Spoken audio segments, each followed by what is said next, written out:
عليكم ورحمة الله وبركاته.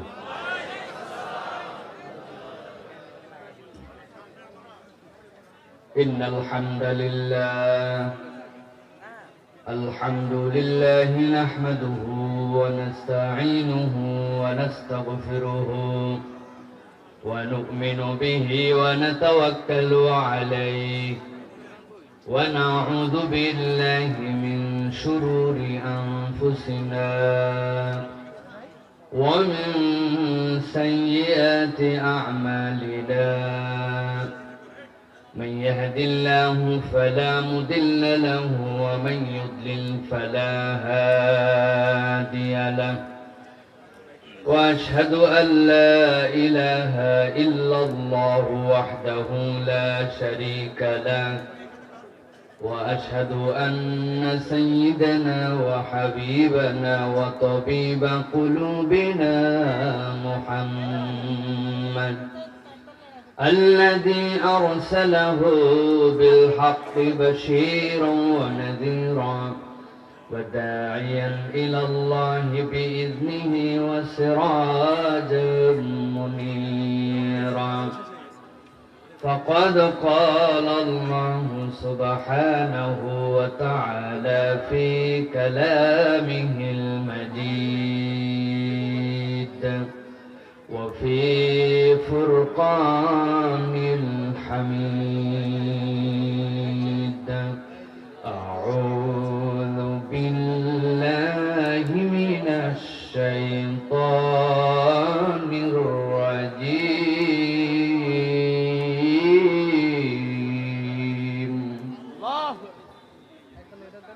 بسم الله الرحمن الرحيم.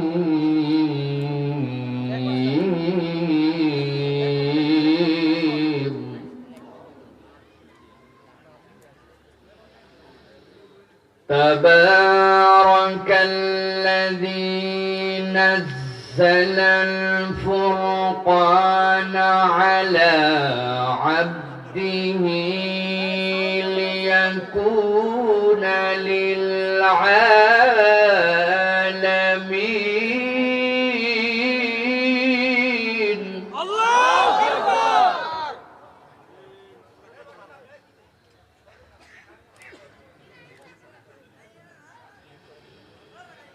تبارك الذي نزل الفرقان على عبده ليكون للعالمين نذيرا.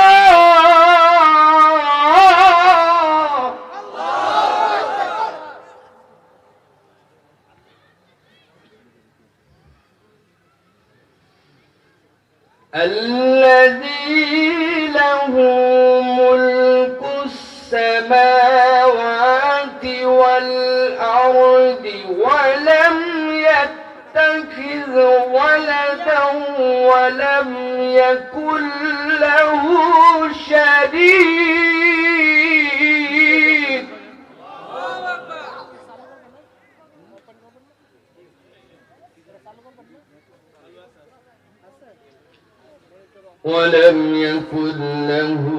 شريك في الملك وخلق كل شيء فقدره تقديرا.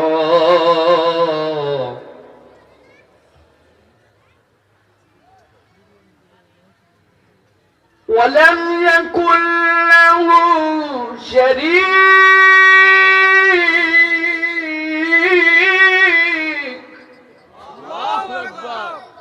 ولم يكن له شريك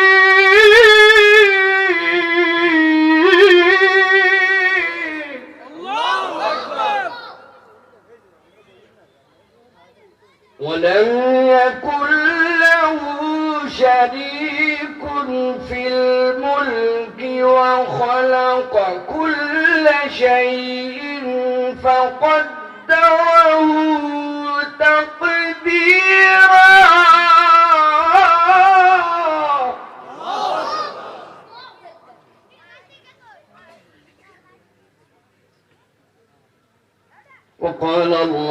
سبحانه وتعالى آمرا ومخبرا للمؤمنين والمؤمنات إلى يوم القيامة إن الله وملائكته يصلون على النبي يا أيها الذين آمنوا صلوا عليه وسلموا تسليما اللهم صل على محمد وعلى آل محمد كما صليت على إبراهيم وعلى آل إبراهيم إنك حميد مجيد اللهم بارك على محمد وعلى آل محمد كما باركت على إبراهيم وعلى آل إبراهيم إنك حميد مجيد ईमानदार बंदा खुदार একটি ব্যবসা শিখে নাও ईमानदार बंदा खुदार একটি ব্যবসা শিখে নাও ব্যবসা করার পুঁজি হে থা अल्लाह माबूद रसूल नेता ব্যবসা করার পুঁজি হে থা अल्लाह माबूद रसूल नेता তবে খুশ খবরি তোমার হে ঈমানদার বান্দা খোদার একটি ব্যবসা শিখে নাও উত্তর জালিয়াকান্দি বাইতুন নূর জামে মসজিদ এবং যুব সমাজের উদ্যোগে বাংলাদেশের ঐতিহ্যবাহী জেলা সদর লক্ষ্মীপুরে আজকের এই বাৎসরিক ওয়াজ এবং দোয়ার মাহফিলের সম্মানিত সুযোগ্য সভাপতি, সম্মানিত প্রধান অতিথি, সম্মানিত বিশেষ অতিথি, সম্মানিত আলোচকবৃন্দ, আমার সামনে উপবিষ্ট সম্মানিত মুরব্বিয়ানে নিজাম, বিভিন্ন প্রতিষ্ঠান থেকে আগত সম্মানিত আসাতেজায়ে কেরাম, সম্মানিত ইমাম খতিববৃন্দ, আমার প্রিয় যুবকেরা, স্নেহের ছোটরা, পর্দার অন্তরালের মা এবং বোনেরা, একবার সালাম দিয়েছি, আরো একবার দোয়া করা এবং পাওয়ার আশায় আপনাদের কাছে সালাম নিবেদন করি। আসসালামু আলাইকুম ওয়া রাহমাতুল্লাহ। আপনারা ভালো আছেন ভাই? আলহামদুলিল্লাহ। আল্লাহ রাব্বুল আলামিনের কাছে আমরাও কৃতজ্ঞ হচ্ছি যে আল্লাহ রাব্বুল আলামিন আমাদেরকেও ভালো রেখে দুটো কথা বলার জন্য আল্লাহ রাব্বুল আলামিন আমাদেরকে হাজির করেছেন। আমরা আরো একবার কৃতজ্ঞ হচ্ছি, সকলে পড়ছি আলহামদুলিল্লাহ। প্রিয় ভাইয়েরা, আল্লাহ রাব্বুল আলামিনের কাছে আমরা যেভাবেই কৃতজ্ঞ হই, আমি আমার ভাষায় যে কথা বলি সেটি হচ্ছে বর্তমান পৃথিবীতে যে পরিবেশ পরিস্থিতি চলছে, এই পরিবেশ পরিস্থিতিতে আমরা যদি এখন কৃতজ্ঞ না হই তাহলে হয়তোবা আমাদের জীবনে আর কখনো আল্লাহ রাব্বুল আলামিনের প্রকৃত কৃতজ্ঞ বান্দা হওয়ার সুযোগ নাও আসতে পারে। যারা ঠিক বলতেছেন, আপনাদের কাছে যদি জিজ্ঞাসা করি, ভাই এত জোরে যে ঠিক বললেন, এটা কি বুঝে বললেন না না বুঝে? বুঝে। আমরা অধিকাংশ এখন না বুঝে বলি ঠিক। প্রিয় ভাইয়েরা, আলহামদুলিল্লাহ এইটার মানেই আমরা ভুলে গেছি। আমাদের অনেকে আছে সারাদিন সকাল থেকে সন্ধ্যা পর্যন্ত ঘুষ খায়, বিকালবেলা যদি জিজ্ঞাসা করেন কেমন আছে, ওরে বাবা আলহামদুলিল্লাহ। ঘুষখোরও আলহামদুলিল্লাহ বলে, সুদখোরও আলহামদুলিল্লাহ বলে। সারা রাত প্ল্যান করছে কিভাবে ইসলামী মাহফিল বন্ধ করা যায়, কোন দিক দিয়ে পিন মারে, ক্লিক দিয়ে, হুজুরের রং দিয়া, এলাকাবাসীকে নানান অজুহাত দিয়া মাহফিলটা বন্ধ করা যায়। পরেও যদি 10টার সময় বাজারে জিজ্ঞাসা করেন কেমন আছেন, আলহামদুলিল্লাহ। আছে না ভাই? আছে। বাপ মায়ের সাথে বেয়াদবি করে, বাপ মার পর অসন্তুষ্ট। হুজুর যদি জিজ্ঞাসা করে কেমন আছিস বাবা, আলহামদুলিল্লাহ। তার মানে আমি বলতে চাচ্ছি আপনাদের কাছে, দ্য রিয়াল ডেফিনেশন অফ আলহামদুলিল্লাহ ইজ ডিফারেন্ট। আলহামদুলিল্লাহর সংজ্ঞাটা আমরা অন্যরকম ভাবে বুঝে ফেলছি। প্রপার আলহামদুলিল্লাহ আমরা অন্তর থেকে অনুভব করে বুঝে সুঝে বলতে পারছি না, ঠিক কিনা? এই জন্য আমি 3টা প্রশ্ন করব এবং তার উত্তর জানতে চাবো, যাতে করে এই আলহামদুলিল্লাহ আপনাদের মধ্যে গেঁথে যায়। আপনাদের এই অঞ্চলে বিদেশে থাকে অনেক মানুষ, প্রবাসে থাকে, থাকে না ভাই? আমাদের যারা প্রবাসে থাকেন তারা অনেক কষ্ট করে টাকা পয়সা পাঠায়, তাই না ভাই? আর আমাদের সন্তানরা এই দেশের চৌধুরীর থেকে বেশি ফুটানি করে ঘোরে। বাপ কষ্ট করে টাকা পাঠায়, ভাই কষ্ট করে টাকা পাঠায়, ছেলে বলে আমার বাপ থাকে দুবাই, আবুধাবি, আমেরিকা, অস্ট্রেলিয়া। সেলুনে যায়, যাওয়ার পরে এমন চুলের ছাঁট দেয়, 100-150 টাকা দিয়ে গরম দেখায় চলে আসে। বাপের টাকা, কষ্টের টাকা, কোনো মূল্যায়ন নাই। এরকম ছেলে পেলে এলাকায় আছে কিনা? বউ ইচ্ছা মতো বাজার করে, যা লাগবে তাও কিনে, যা লাগবে না তাও কিনে, কারণ তার স্বামী থাকে দুবাই, ঠিক কিনা? এক সন্তান টাকা কামাই করে পাঠায়, বাপ অন্যায় করে, ওই টাকা দিয়ে সবার নামে জমি কিনে, নিজের নামেও কিনে। ওই ছেলে এই দেশে আসার পরে আবার একখান সিএনজি কিনে সিএনজি চালায়, বাপও জুলুম করে। এরকম প্রবাসী সন্তানের বাপও আপনাদের এলাকায় আছে, আছে না ভাই? প্রিয় ভাইয়েরা, আমাদের অনেকের ধারণা ইউরোপ, আমেরিকা আর মধ্যপ্রাচ্যে মনে হয় রিয়াল, দিনার, দিরহাম, ডলার, ইউরো এইগুলো আসমানে আসমানে উড়ে বেড়ায়। আমাদের দেশের লোকজন যেহেতু ওদের হাতে সময় নাই, এরা যায় খালি টাকা ধরে, তাই না ভাই? টাকা তো আকাশে ওড়ে না, ওরা খালি কুড়ায় আর বস্তার মধ্যে ভরে, আর পাঠায় না ঠিক।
মতো, পাঠালে আরো পাঠানোর কথা না?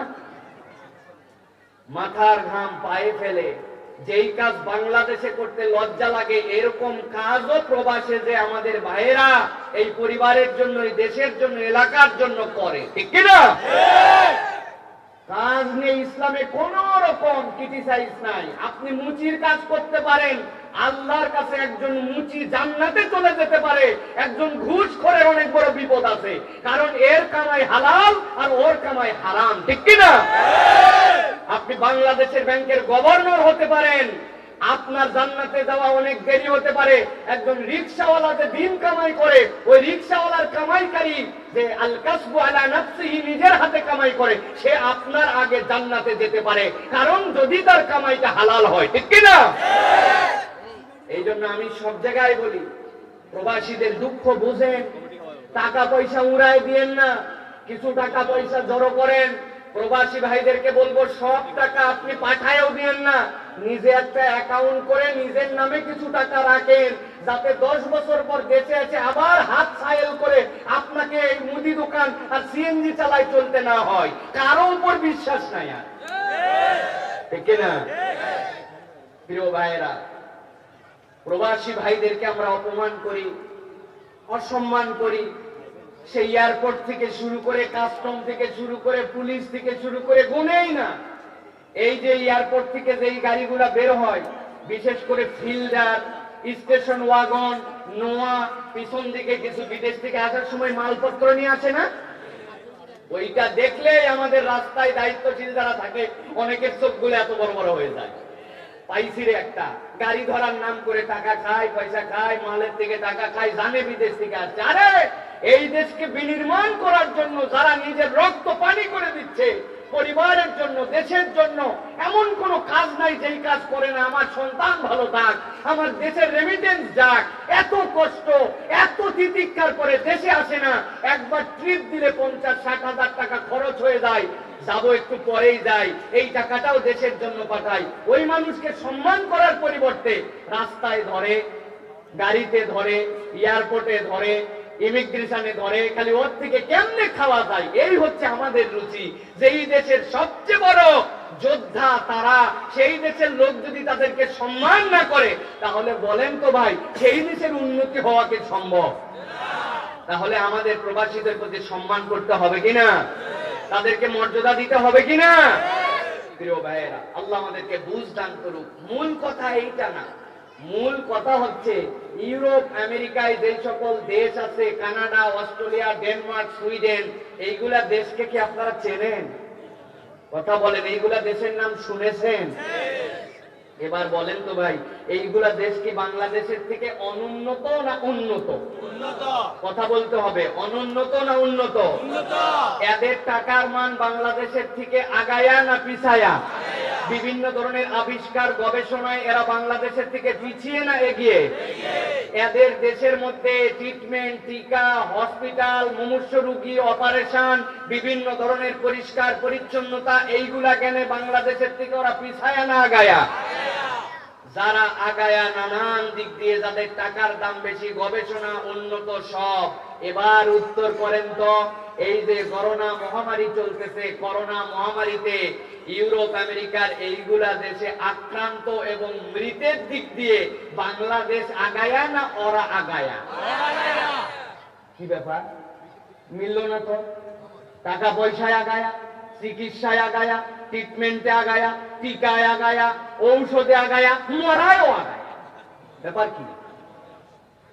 তার মানে বোঝা যায় যে কেবলমাত্র এই বৈষয়িক দুনিয়ার এই আগানোই মূল আগানো নয়, আমার আল্লাহর দয়া হচ্ছে সবচেয়ে বড় আগানো, ঠিক কিনা? সেই রব্বুল আলামিন আপনার আমার প্রতি দয়া যদি না করতেন, তাহলে এই মুখের মধ্যে মাছ লাগায়া আর হাত ধোয়া যদি মনে করেন যে বাংলাদেশের করোনা ঠেকাই দিচ্ছি, ভুলের মধ্যে আছেন। আমার আল্লাহর বিশেষ দয়ায়, ফজলে এখন পর্যন্ত আমরা এই দেশের মধ্যে সুস্থ স্বাভাবিক জীবন যাপন করতে পারতেছি, ঠিক কিনা? বুঝে নেন প্রিয় ভাইয়েরা। এই জন্যই বলতেছে আলহামদুলিল্লাহ। খালি যদি এই মুখ দিয়ে বলি আলহামদুলিল্লাহ, আমাদের হচ্ছে না। আলহামদুলিল্লাহর মানেটা একটু ভিন্ন, এখন বুঝে নেন আলহামদুলিল্লাহ কাকে বলে। একজন ব্যবসায়ীর আলহামদুলিল্লাহ কি ভাই? সারা জীবন 2 নম্বর ব্যবসায়ী, 1 নম্বর জিনিস বলছে কিন্তু 2 নম্বর বেচছে। মিথ্যা ছাড়া ব্যবসা করে নাই, ওজনের মধ্যে সব জায়গায় ফাঁকি দেওয়ার চেষ্টা করছে। সকাল 11টায় কাস্টমার আসলে তারেও বলছে বনি কাস্টমার। বিকাল বেলা একজন কাস্টমার আসছে, জীবনে দেখে নাই, তারে বলছে তোমার মতো পরিচিত লোক পাইছি বলে তোমারে কেনা দামে দিলাম, এই কথা বলে 500-700 টাকার ব্যবসা করছে। এই রকম 2 নম্বর টাউট বদমাইশ আমাদের সমাজে ব্যবসায়ী আছে কিনা? আছে। আবার কি আপনি আমি তো সেইটা আছে। আবার কি প্রিয় ভাইয়েরা, এখন একজন ব্যবসায়ীর আলহামদুলিল্লাহ কি আল্লাহ। বাংলাদেশের এমন ব্যবসায়ী কেউ চিনতাম যে ব্যবসায়ী বাংলাদেশের অর্ধেক কিনে ফেলতে পারে। আইসিইউ সিসিইউ যদি 500টা লাগে এই টাকাও শোধ করতে পারে, কিন্তু এই করোনা মহামারীর সময় মারা গেছে। আল্লাহ, আমার মতো এরকম 2 নম্বর ব্যবসায়ীরে তুমি এখন পর্যন্ত করুণা করে করোনা দাও নাই। এই জন্য তোমার কাছে আমি তওবা করতেছি, ফেরত আসতে চাই। আমি আর মিথ্যা কথা বলবো না, 2 নম্বর ব্যবসা করব না, ওজনে ফাঁকি দিব না, মানুষকে ঠকাবো না, মুনাফাকরি করব না, স্টক করে মাল রেখে মালের দাম বৃদ্ধি করব না, ধোঁকাবাজির ব্যবসা করব না। আমি এখন থেকে আল্লাহ একজন সিদ্দিকিন সালেহিনরা যেরকম ব্যবসা করেছেন এরকম নেককার ব্যবসায়ী হতে চাই। বান্দার হক যা নষ্ট করেছিলাম হকগুলা ফেরত দিতে চাই। আমি আজকের থেকে তোমার কাছে প্রতিশ্রুতি দিলাম, আমি আর 2 নম্বর কারবারের সাথে নাই। This is the true meaning of আলহামদুলিল্লাহ। ঠিক কিনা? যুবক ভাই, তোমার আলহামদুলিল্লাহ কি ভাই? কত জায়গায় যেই কথা বলছি, বাপের হোটেলে খাই, কোনো চিন্তা নাই, বড় মজায় আছি ভাই। বাপের কথা শুনে না, মায়ের কথা শুনে না, পিতামাতা তার প্রতি অসন্তুষ্ট, গাঁজাখোর, ইয়াবাখোর, মদখোর, বিড়িখোর এদের সাথে মিশে জামা কাপড়, চুল, প্যান্ট, শার্ট, গেঞ্জি এইগুলা দেখলে মুসলমান সন্তান মনে হয় না। মোবাইলের মধ্যে অশ্লীলতা, অসভ্যতা, অন্যায় দিয়ে তার ভরপুর। সমাজের মধ্যে তাকে দেখলে মানুষ বখাতে বলে, মহিলা দেখলে টন করে, টিস করে। এইরকম বেয়াদব সান্ডা মার্কা ছেলে পেলে হয়ে ঘুরে বেড়ায়, আর জিজ্ঞাসা করে বলে আলহামদুলিল্লাহ। তোমার আলহামদুলিল্লাহ মুখ দিয়ে এইটুকু নয়। যুবকের আলহামদুলিল্লাহ কি? আল্লাহ পৃথিবীর কত যুবক এই করোনাকালীন সময় দুনিয়ার থেকে হারায় গেল, তুমি আমার এখন পর্যন্ত হেফাজত করছো। আমি আর পিতামাতার অবাধ্য হব না, বাপ মার সাথে ঝাড়ি দিয়ে কথা বলবো না, মিথ্যা কথা বলবো না, আজান হলে মসজিদ ছাড়া অন্যদিকে যাব না, টাকনুর নিচে কাপড় পরবো না, মিথ্যাবাদী বন্ধুর সাথে ঘুরবো না, বিড়ি করি আবার গাঁজা করতে সাথে আমার সম্পর্ক থাকবে না। আমি এখন থেকে একজন সঠিক, সুস্থ, স্বাভাবিক মুসলিম তরুণ হিসাবে সমাজে প্রতিষ্ঠিত হওয়ার জন্য চেষ্টা করব। আল্লাহ এবং তার রাসূলের পক্ষে চলার জন্য শপথ নিব। মুখ দিয়ে গালি দিব না, মোবাইলে খারাপ কিছু দেখবো না। তোমার কাছে ফেরত আসলাম, এইটাই হচ্ছে প্রকৃত আলহামদুলিল্লাহ। ঠিক কিনা? কি আলহামদুলিল্লাহ আপনি বলেন? আমি তো বলি আলহামদুলিল্লাহ। আপনারা এই বাজারের মধ্যে যায় খবর নেন, অনেক হিন্দু আলহামদুলিল্লাহ বলে, কালেমা শরীফ পড়ে লা ইলাহা ইল্লাল্লাহু মুহাম্মাদুর রাসূলুল্লাহ। আমি তো বলি হায়ের উচ্চারণ শুনলে মনে হয় নুরানি মাদ্রাসায় পড়ছে, অথচ নাম হচ্ছে শ্রীকৃষ্ণ। তাহলে যদি তাদের এই আলহামদুলিল্লাহ লা ইলাহা ইল্লাল্লাহ হয়ে যাইতো তাহলে তো কাজই হয়ে গেছিল। প্রিয় ভাইয়েরা, এই জন্য বলি প্রকৃত আলহামদুলিল্লাহ ডেফিনেশনটা ভিন্ন। প্রকৃত আলহামদুলিল্লাহ ডেফিনেশনটা ভিন্ন। মুরব্বী চাচা, আপনাদের জন্য শেষ বলি, আপনাদের আলহামদুলিল্লাহ কি বাবা? শেষ বয়সে চলে আসছি, পান চিবাই, হাকিমপুরি জর্দা ছাড়া খাই না কিছু, মাঝে মাঝে খিলাল করি, আসরের নামাজ পড়ার পরে যাই বাজারের মধ্যে বসি, ডান পাশে গিবত কমিটির সভাপতি, বাম পাশে সেক্রেটারি, আমি হচ্ছি ক্যাশিয়ার। 3 জন মিলে দাঁড়ায় গেছে, বসে গেছে, অমুক হুজুরের কি হলো, তমুক দলের কি হলো, তার বইয়ের কি হলো, তার বেটার কি হলো, তার কি হলো, সারাদিন গিবত গিল্লা, কোন রকম পজিটিভ কাজ নাই। স্ত্রীর সাথে সুন্দর করে কথা বলে না, ছেলের বইয়ের সাথে তার আচরণ ভালো না, সমাজ বিনির্মাণে কোনো কাজ নাই। এখন পর্যন্ত সুদ খায়, এখন পর্যন্ত দাদন ব্যবসা করে, এখন পর্যন্ত হারাম কাজের থেকে সরে আসতে পারে নাই, তার আচরণ ভালো না। লোকজন চিন্তা করছে বাবা দাড়ি টুপি নিয়ে আসে, মরার পরে ইমাম সাহেব দাঁড় করাবে, এরপরে জিজ্ঞাসা করবে সব লোকজনকে কেমন ছিল। লোকজন চিন্তা করছে মরেই গেছে, আর খারাপ বলে লাভ কি? মুখে মুখে জোরে বলে ভালোই ছিল, আর ভিতরে ভিতরে বলে কি ছিল, জামাই ছিল। আছে না ভাই? আমি বলি প্রিয় ভাইয়েরা, প্রিয় মুরব্বীরা, আপনার আলহামদুলিল্লাহ এটা নয়, আপনার আলহামদুলিল্লাহর কনসেপ্টটা বুঝে নেন। আল্লাহ আমার বয়সের এই মানুষগুলাকে তো সারা পৃথিবীতে সবচেয়ে ডেঞ্জারাস বলা হচ্ছে, 60 বছরের উপরে করোনা সবচেয়ে আক্রান্ত হওয়ার কথা। আমার মতো অধমরে তুমি এখন পর্যন্ত বাঁচায় রাখছো।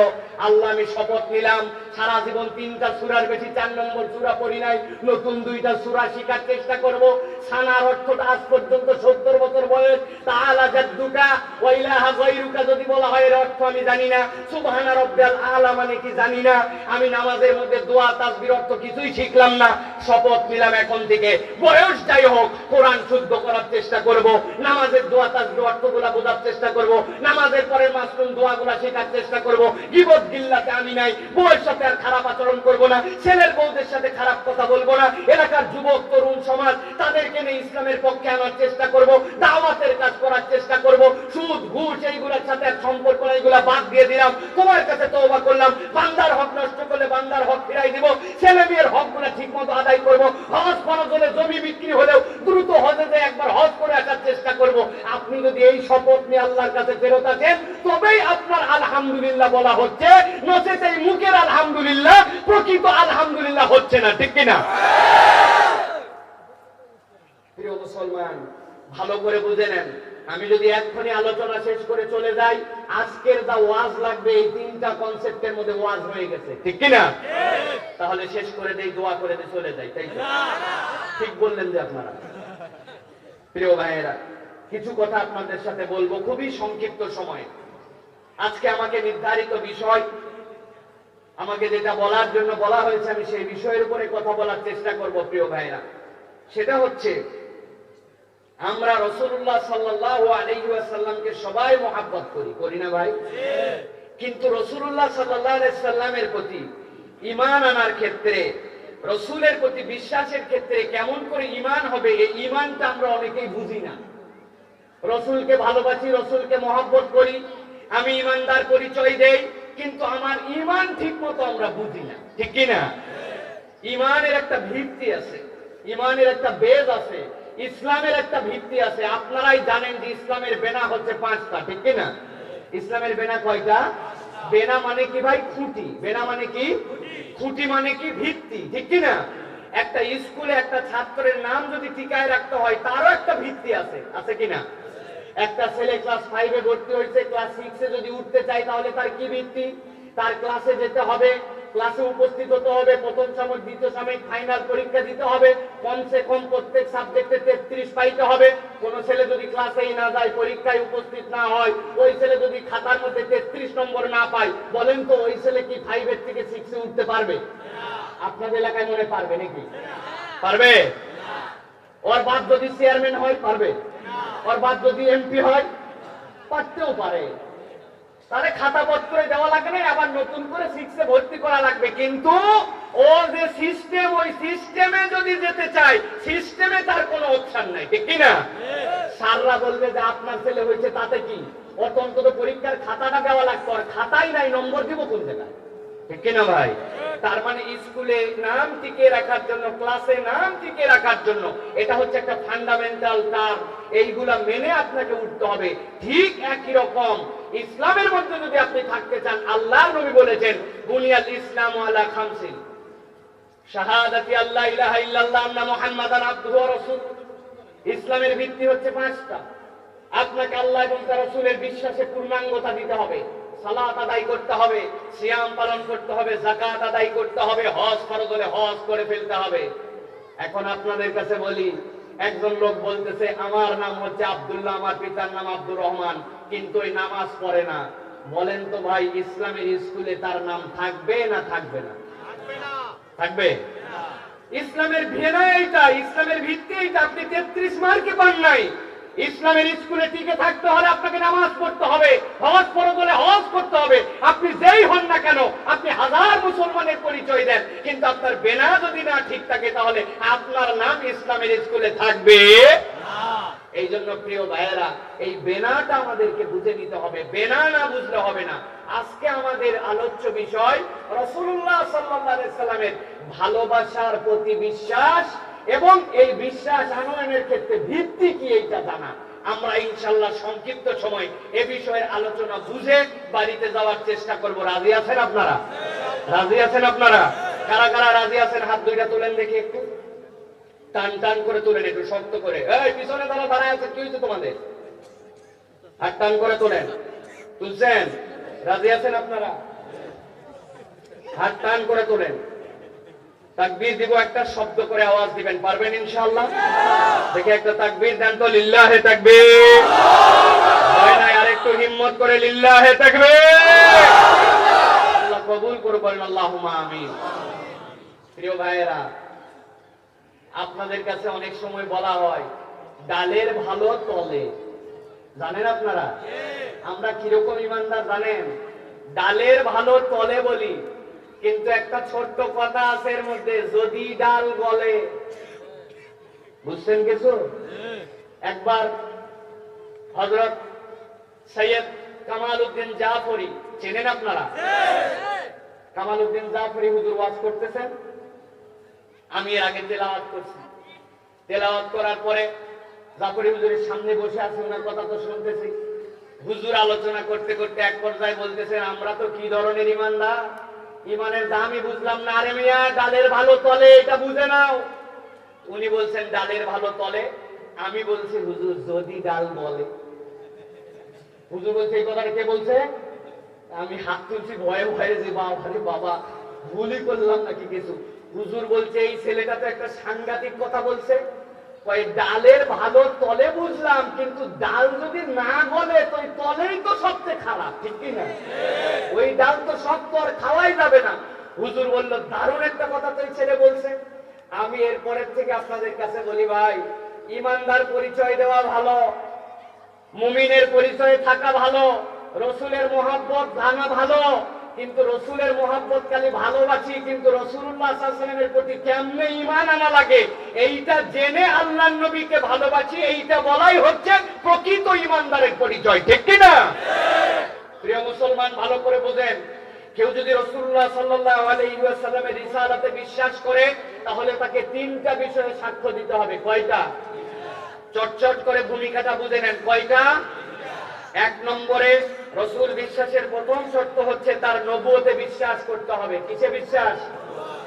দুই নম্বরে রাসূলুল্লাহ সাল্লাল্লাহু আলাইহি ওয়াসাল্লামের মর্যাদা এবং তার ভালোবাসায় বিশ্বাস। কিসে বিশ্বাস? রাসূলুল্লাহ সাল্লাল্লাহু আলাইহি ওয়াসাল্লামের মর্যাদা এবং ভালোবাসায় বিশ্বাস। তিন নম্বরে তার আনুগত্য এবং অনুসরণে বিশ্বাস।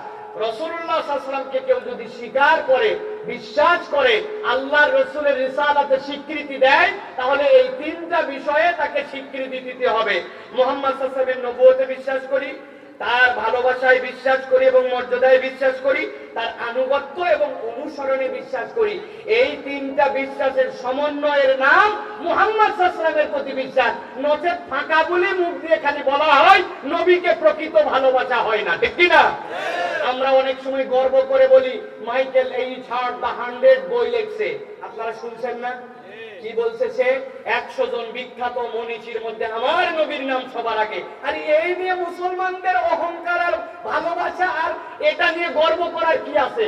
মুহাম্মদ সাল্লাল্লাহু আলাইহি ওয়াসাল্লাম ওই 100 জন লোকের মধ্যে হিসাবের মধ্যেই পড়ে না। আমার নবীর সাথে বাকি 99 জনের নামই যায় না, ঠিক কি না? কিসের ওই বইয়ের সাথে আমার সম্মান? আমার নবী সবার সেরা। আল্লাহ বলছে, মাইকেল এইচ হার্ট বলছে, ও যদি ভালোবাসে বলে, কিন্তু ওর মধ্যে নবুয়তের প্রতি বিশ্বাস ছিল না, আল্লাহ নবীর মর্যাদা এবং রিসালাতে বিশ্বাস ছিল না, আল্লাহ নবীর অনুগত্য এবং অনুসরণে বিশ্বাস ছিল না। ওই জন্য মাইকেল এইচ হার্ট দ্য 100 বই লেখেও কাফের, ঠিক কি না? ভালো করে বুঝে নেন, টার্মটা পরিষ্কার করেন। এই তিনটা বিশ্বাসের সমন্বয়ের নাম হচ্ছে মুহাম্মদ সাল্লাল্লাহু আলাইহি ওয়াসাল্লামের প্রতি বিশ্বাস। আজকে আমরা যে বিষয়ে আলোচনা করব সেটা হচ্ছে মুহাম্মদ সাল্লাল্লাহু আলাইহি ওয়াসাল্লামের নবুয়তে যদি আমরা বিশ্বাস করতে চাই, তাহলে কয়টা বিষয় আমাদেরকে স্বীকৃতি দিতে হয়? আল্লাহ রাসূলের নবুয়তে বিশ্বাস করলে আপনাকে 4টা বিষয়ে স্বীকৃতি দিতে হবে। কয়টা? হাত রেডি করেন, এরকম করেন, আমি জিজ্ঞাসা করব, সবাই একসাথে বের করবেন। নবীজির নবুয়তে বিশ্বাসের স্বীকৃতি কয়টা? 4টা। হয় নাই, সবাই আবার একসাথে, কয়টা? 4টা। আল্লাহর নবীর নবুয়তে বিশ্বাসের স্বীকৃতি কয়টা? 4টা। ভালো করে মুখস্থ করে নেন, ভূমিকার পরে আলোচনায় তাহলে প্রবেশ করতে পারবো।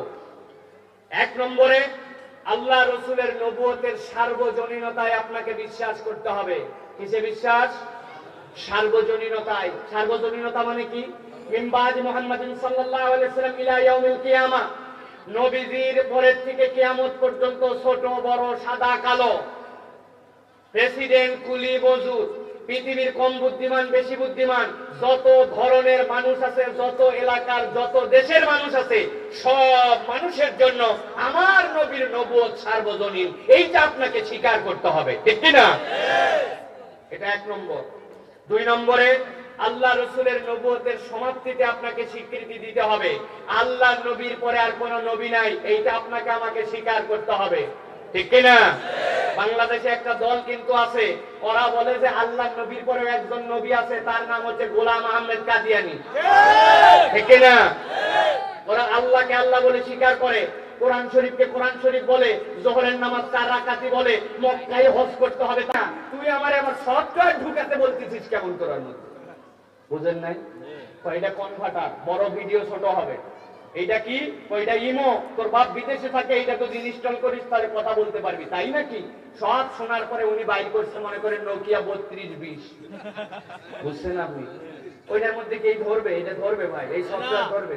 তা আপনি দুনিয়ার যত নেতা যত যা তাদেরকে আদর্শ হিসাবে উপস্থাপন করবেন, এইগুলা ভাই আপনার ওই সফটওয়্যার ধারণ করতে পারবে না, আপনার ওই প্রোগ্রাম ধারণ করতে পারবে না। আর আল্লাহ বলছেন, আমি মুহাম্মদ সাল্লাল্লাহু আলাইহি ওয়াসাল্লামকে সকল মানুষের জন্য রিসালাত দিয়ে প্রেরণ করেছি। তার জীবনে যা দিয়েছি ওই মানুষকে ধারণ করলে পৃথিবীর সবাই মুক্তি পাবে, ঠিক কি না? তাহলে কি মুসলমান কি বলতে পারে তোমার নেতা আমার নেতা অমুক ছাতা মাথা? বলতে পারে? কয়েকদিন পরেই তো বলতে শুরু করবেন আপনারা, বলবেন না? অমুক ভাইয়ের চরিত্র ফুলের মতো পবিত্র, নামাজ পড়া নাই এক ওয়াক্ত। আরে বাবা রে বাবা। এরপরে যখন মিছিল শেষ, যাওয়ার পরে পাশে চা খাচ্ছে, এমন টান চায়, শব্দ করে করে চা খায়। কারণ কি? জবের ঠান্ডা, বুঝাচ্ছে যে গরম। চায়ের মধ্যে দেখবেন শেষ পর্যন্ত চিনির পরিবর্তে লবণ দেয়, হ্যাঁ, আর মাঝে মাঝে দেয় কি ভাই? সিগারেট মারাইছেন, বিড়ি বিড়ি সিগারেট। এক সিগারেটের দাম নাকি 10-12 টাকা। এই টাকা কোথেকে দিবে আন্দাজে? 1 টাকায় যেগুলো 4-5টা পাওয়া যায়, ওইগুলো ক্যান্সারের ওষুধ দিছে। আপনি খাওয়ার পরে বাপ রে বাপ, অমুক ভাইয়ের মার্কা হোকা হোকা, ভোট দিবেন কাতে হোকাতে হোকাতে। হোকা মার্কাটা নাই না? আগে এক সময় হোকা মার্কা ছিল, তাই না ভাই? প্রিয় মুসলমান, এটা বুঝানোর জন্য বলছি, ভালো করে বুঝে নেন। আমার নবী আপনার নবী এমন স্মার্ট, কিয়ামত পর্যন্ত যা যা অপশন লাগবে, মানুষের জীবনে যা যা লাগবে, আল্লাহ বলছেন সব ইনস্টল করে দিয়েছি তার মধ্যে। এই জন্য আপনাকে স্বীকার করতে হবে মুহাম্মদ সাল্লাল্লাহু আলাইহি ওয়াসাল্লাম ছাড়া মুক্তির দ্বিতীয় কোনো লিডার নাই, ঠিক কি না? আমার আল্লাহ রাব্বুল আলামিন এরপরে বলছেন দুনিয়ার মানুষকে, দুনিয়ার মানুষ, তোমার নবীর মর্যাদা, তোমার নবীর দামটা তোমরা একটু বুঝে নাও। এই আয়াতে কারিমার মধ্যে আল্লাহ অনন্য শিক্ষা দিয়েছেন। আজকের আয়াতে কারিমা যেখান থেকে তেলাওয়াত করতে শুরু করেছে, মূল আলোচনার মধ্যে ভালো করে খেয়াল করেন। আল্লাহ বলছেন, রাসূল আপনি দুনিয়ার মানুষের কাছে যে জানান, তাবারাকাল্লাযী নাযালাল ফুরকানা আলা আবদিহি লিয়াকুনা লিল আলামিনা নাযীরা। এই আয়াতে কারিমার মধ্যে অনেকগুলো কথা আছে, এমন এমন বিস্ময়কর কথা আল্লাহ রাব্বুল আমিন এই আয়াতে কারিমার মধ্যে ঢুকায় দিয়েছেন। অনুভব করার চেষ্টা করেন। আমার আল্লাহ রাব্বুল আমিন প্রথমে বলছেন তাবারাকাল্লাযী, প্রশংসা করতেছেন, মহানত্বের ঘোষণা দিচ্ছেন, বড়ত্বের ঘোষণা দিচ্ছেন আল্লাহ। ভালো করে খেয়াল করে দেখেন, তাবারাকাল্লাযী, বড়ত্ব সেই আল্লাহ, যিনি এই কথা বলতেছেন তিনি আমার রব। আল্লাহ নিজেই নিজের বড়ত্বের ঘোষণা এখানে দিচ্ছেন। জিজ্ঞাসা হইতে পারে, আল্লাহর প্রশংসা তো আমরা করি, কিন্তু আল্লাহ আয়াত ধরে যাকাত দেওয়া লাগবে তাও বলে, রমজান মাসেই রোজা রাখা লাগবে তাও বলে, কিন্তু একটুখানি বলে আমার নবীর পরে একজন নবী আছে, নানান ধরনের মিথ্যা মিথ্যা কথা দিয়া মানুষকে প্রতারণা করে। হাজার কথা বলার পরে আমার নবীর পরে নবী আছে এই কথা যদি বলে, তাহলে কি তারা মুসলমান না কাফের? এই জন্য আমরা বলবো বাংলাদেশে কাদিয়ানীরা থাকতেই পারে, তাদের সাথে আমাদের কোনো বিরোধ নাই, আপত্তি নাই, কিন্তু বাংলাদেশে যদি কাদিয়ানীদেরকে থাকতে হয়, যেরকম হিন্দু আছে, খ্রিস্টান আছে, বৌদ্ধ আছে, নাসারা আছে, ইহুদি আছে, জৈন আছে, কামার আছে, কুমার আছে, মুচি আছে, তাঁতি আছে, তারা নিজের পরিচয় নিয়ে আছে। বাংলাদেশে যদি কাদিয়ানীদেরকে থাকতে হয়, মুসলমান পরিচয় নিয়ে থাকা চলবে না, কাফের পরিচয় নিয়ে বাংলাদেশে থাকতে হবে।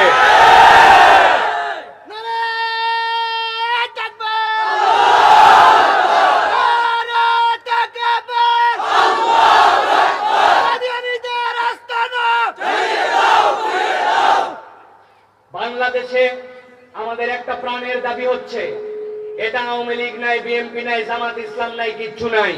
আমাদের কথা হচ্ছে, কোন ইমানদার যদি ইমানের দাবিতে এই কথা বলে যে ওরাও তো আছে, ওরাদের সাথে ঝামেলা করার দরকার কি, আমরা বলবো তাদের সাথে আমাদের কোনো ঝামেলা নাই, কাদিয়ানীদের আস্তানা জ্বালাবো না, পুড়াবো না, মারবো না আমরা।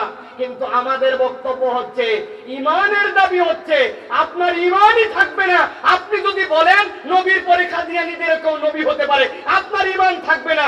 এই জন্য বাংলাদেশের প্রধানমন্ত্রী, প্রেসিডেন্ট, বাংলাদেশের যাই হোক না কেন, যদি ইমানের দাবিতে থাকতে হয়, তাহলে আমাদের দাবি হচ্ছে রাষ্ট্রীয়ভাবে কাদিয়ানীদেরকে কাফের ঘোষণা করতে হবে, ঠিক না?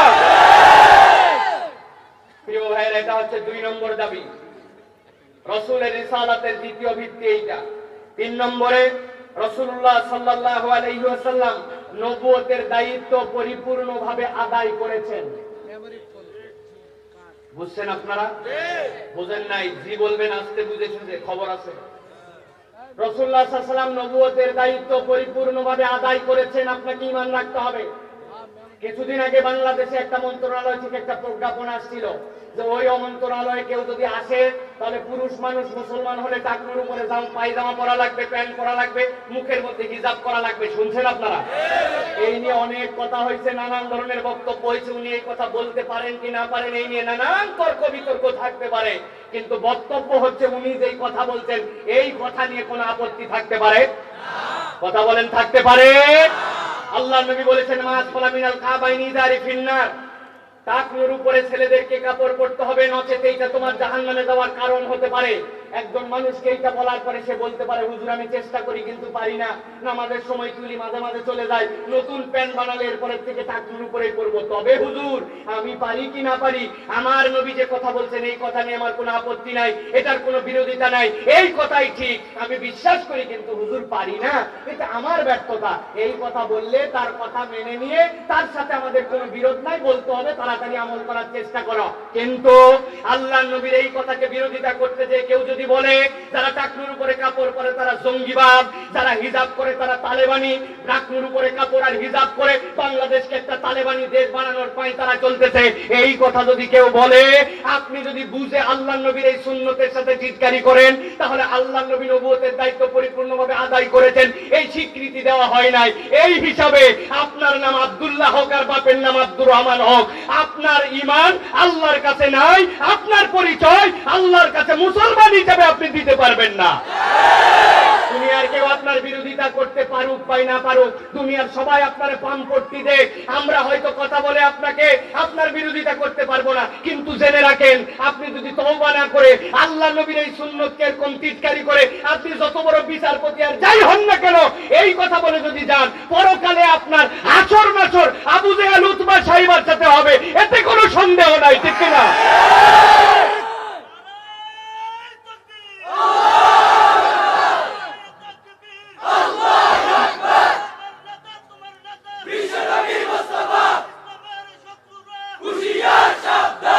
প্রিয় ভাইয়েরা, নবুয়তের 3 নম্বর তাহলে স্বীকৃতি হচ্ছে আল্লাহ নবী নবুয়তের দায়িত্ব পরিপূর্ণভাবে আদায় করেছেন, এইটা আপনাকে স্বীকার করতে হবে, ভালো করে বুঝে নেন।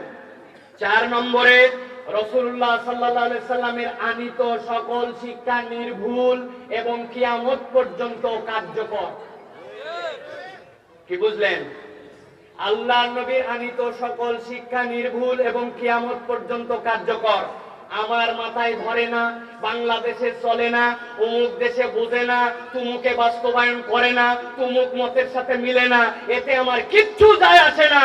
আমার মাথায় ধরুক চাই না ধরুক, বাংলাদেশ সহ পৃথিবীতে বাস্তবায়িত হোক বা না হোক, আপনাকে স্বীকার করতে হবে আমার নবী যা শিক্ষা আনছেন ওইটাই নির্ভুল, ওইটা দ্বারাই কেবল কিয়ামত পর্যন্ত মানুষের মুক্তি আছে, এর কোনো বিকল্প রাস্তা নাই। ঠিক কিনা? আপনি পালন করতে পারেন কি না পারেন এটা আপনার ব্যাপার, আপনার মাথায় ধরে কিনা ধরে এটা আপনার ব্যাপার, ব্যাখ্যায় আপনার মিলে কিনা মনে এটা আপনার ব্যাপার, দেশের সংবিধানে আছে কিনা আছে এটা দেশের ব্যাপার, কিন্তু আপনাকে ঈমান রাখতে হবে এবং বিশ্বাস করতে হবে আমার নবী যেটা আনছেন ওইটা নির্ভুল, ওইটার দ্বারাই পৃথিবীতে মুক্তি সম্ভব। এর নাম মুহাম্মদ সাল্লাল্লাহু আলাইহি ওয়াসাল্লামকে বিশ্বাস করা। পরিষ্কার? আমার আল্লাহ রাব্বুল আলামিন এই চারটা স্বীকৃতির আলোকে পৃথিবীর মানুষের কাছে কুরআনুল কারীমের মধ্যে আল্লাহ রাব্বুল আলামিন চারটা আলাদা আলাদা সূরার মধ্যে চারটা ব্যাখ্যা করেছেন। আল্লাহ বলছেন, রাসূল আপনি দুনিয়ার মানুষের কাছে যান। আল্লাহ নবীর প্রতি সূরা সাবা অবতীর্ণ হলো, কুরআনুল কারীমের 34 নম্বর সূরা।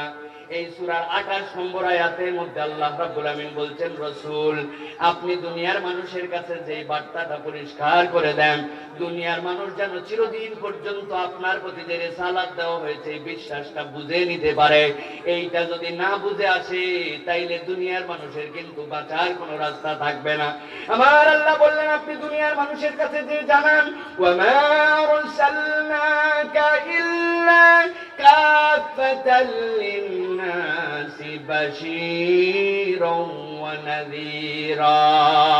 হে রাসূল আপনি দুনিয়ার মানুষের কাছে যে বলেন, ওয়া মা আরসালনাকা আপনাকে আমি রিসালাত দেই নাই, তবে দিয়েছি ইল্লা, হ্যাঁ আপনার রিসালাতটা এই জন্যই দিয়েছি কাফাতাল লিন-নাস, দুনিয়াতে যত মানুষ আসবে আপনার পরের থেকে কিয়ামত পর্যন্ত সব মানুষের জীবনের মধ্যে আপনার রিসালাতের শিক্ষা রয়েছে, আপনার রিসালাত তাদের জন্য যথেষ্ট হবে।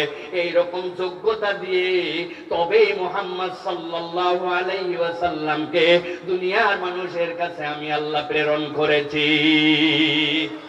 আমার আল্লাহ রাব্বুল আলামিন এরপরে রাসূলের পরিচয় দিচ্ছেন একটা, যেই নবীকে যাবত পৃথিবীর মানুষের জন্য রাসূল করলাম, সব মানুষের জন্য তাকে রিসালাত দিলাম, সেই রাসূলের একটা পরিচয় হচ্ছে বাশীরা ওয়া নাযীরা।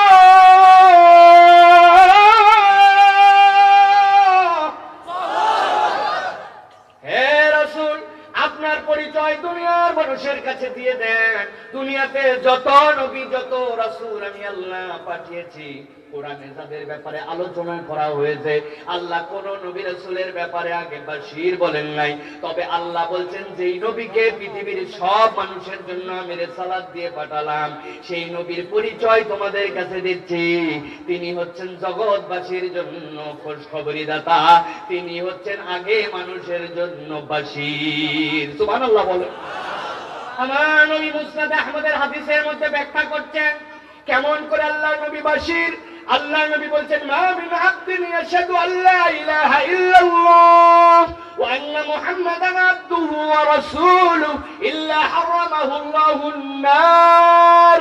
আল্লাহ নবী বলছেন, ও দুনিয়ার মানুষ, তোমার কত গুনাহ আছে, তোমার কত অপরাধ আছে, দুনিয়ার বুকে তোমার কত ভুল, তোমার কত ধরনের ভ্রান্তি আছে, থাকুক না কেন, আমি আল্লাহর পক্ষ থেকে জেনে বলছি, তোমার অপরাধ যতই হোক না কেন, তোমার ভুল যতই হোক না কেন, দুনিয়ায় কোন একটা মানুষ যদি আশহাদু আল্লা ইলাহা ইল্লাল্লাহ, আল্লাহ ছাড়া কোনো ইলাহ নাই, এই সাক্ষ্যটা পরিষ্কার বুঝে ফেলে, ওয়া আন্না মুহাম্মাদান আবদুহু ওয়া রাসূলুহু, আর আল্লাহর নবী রিসালাতের সাক্ষ্যটা যদি পূর্ণাঙ্গভাবে বুঝে ফেলে, হাজার গুনাহ, হাজার অপরাধ, হাজার ধরনের তার পাপ থাকুক না কেন, এই ঈমান বুঝে যদি আমার কাছে একবার আসতে পারে, আমি আল্লাহর পক্ষ থেকে বাশীর নবী হিসেবে জানাচ্ছি, ওই বান্দার ওই ঈমান তাকে এত দামি করবে, হাজার গুনাহ থাকার পরেও আল্লাহ রাব্বুল আলামিন ওই ঈমানের দাবিতে ওই বান্দার জন্য চিরস্থায়ীভাবে জাহান্নামে থাকাকে আল্লাহ রাব্বুল আলামিন হারাম করে দিবেন। এই জন্য আমার নবীর ব্যাপারে বলা হচ্ছে বাশীরা ওয়া নাযীরা। আল্লাহ নবী আগে বাশীর, তিনি আগে মানুষের কাছে খোঁজ খবর দিয়েছেন আল্লাহ নবীর ব্যাপারে। আল্লাহ রাব্বুল আলামিন অন্য আয়াতে কারিমার মধ্যে বলছেন ওয়াবাশশিরিল্লাযীনা আমানু ওয়া আমিলুস সলিহাতি আন্না লাহুম জান্নাত। হে রাসূল, আপনি দুনিয়ার মানুষের কাছে এই খোঁজ খবরটা দিয়ে দেন, দুনিয়ার মানুষ যদি ঈমান আনে আর এরপরে যদি সে আমলে সালেহ করে, আল্লাহ বলছেন এই ঈমানের প্রতি মজবুত যদি থাকে আর নেক কাজ করা যদি সে শুরু করে দেয়, আল্লাহ তার যত অপরাধগুলো আছে এই নেক কাজ করার দ্বারা সেইগুলাকে মুছে দিবেন।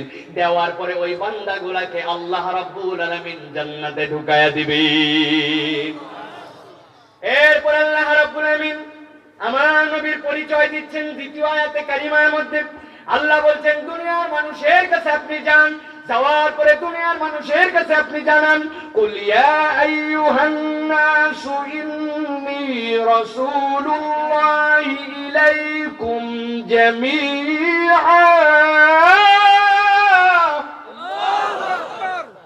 আল্লাহ রাব্বুল আলামিন বলছেন আপনি দুনিয়ার মানুষের কাছে যান, যাওয়ার পরে দুনিয়ার মানুষের কাছে আপনার একটা পরিচয় তুলে ধরেন। কি পরিচয় দিবেন আপনি? আপনি যে পরিচয় দেন কুলিয়া আইয়ুহান নাস, দুনিয়ার বুকে যত মানুষ আছে যাদেরকে মানুষ বলা হবে, এই মানুষটাকে আল্লাহ রাব্বুল আলামিন মুসলমান বলেন নাই, হিন্দু বলেন নাই, বৌদ্ধ বলেন নাই, খ্রিস্টান বলেন নাই।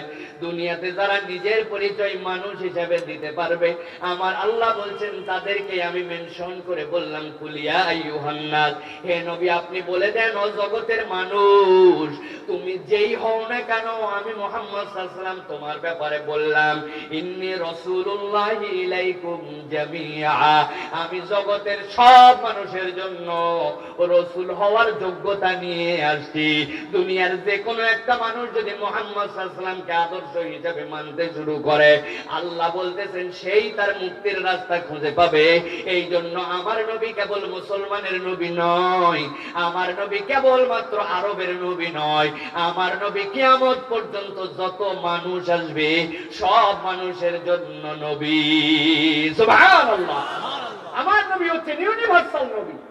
আপনার হাতে মোবাইল আছে আইফোন 7, আইফোন 12 চলে আসছে এখন, আর আইফোন 7 ভালো লাগে না, ঠিক কিনা? আপডেট লাগে, নতুন করে চেঞ্জ করতে হয়। বলে তোর মোবাইলের মধ্যে এই সফটওয়্যার গুলা ভরবি, তাহলে এইটা পাবি, এইটা পাবি, এইটা পাবি। বলে ভাই আমার যে মোবাইল এটা তো অ্যান্ড্রয়েডই